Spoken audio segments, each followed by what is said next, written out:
अस्सलाम वालेकुम जी। मैं ये बताना चाहती हूँ कि हमारे साथ बहुत ज़्यादा ज़्यादती की गई है। रात में 4:30 बजे कराची में जो मेरी रिहाइशगाह है डिफेंस फेज़ 4 में, वहाँ पुलिस एहलकार और कुछ सादा कपड़ों में एहलकार थे, वो हमारे घर पे आए हैं।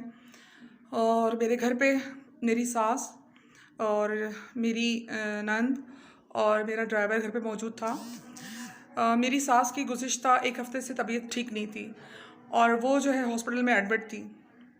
रात ही मेरा ड्राइवर जो है उनको लेके आया है हॉस्पिटल से डिस्चार्ज करवा के ना। तो रात में ये लोग घर में दाखिल हुए हैं हमारे घर में और इन्होंने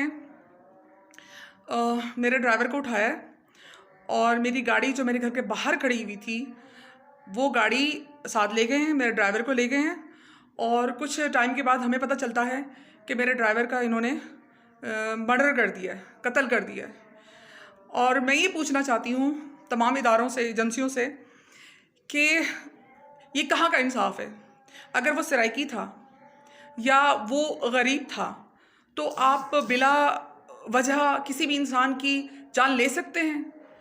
आपने अगर उसको पकड़ लिया था, वो घर पे सो रहा था, अगर आपने उसको पकड़ लिया था तो उसको मारा क्यों? उसका मर्डर क्यों क्यों किया गया? अब मुझे बताएं कि उसकी उसकी बीवी को और उसके 3 बच्चों को मैं क्या जवाब दूंगी? उनके साथ मुझे मुझे उनके लिए इंसाफ चाहिए। मुझे उनके लिए इंसाफ चाहिए। मेरे ड्राइवर को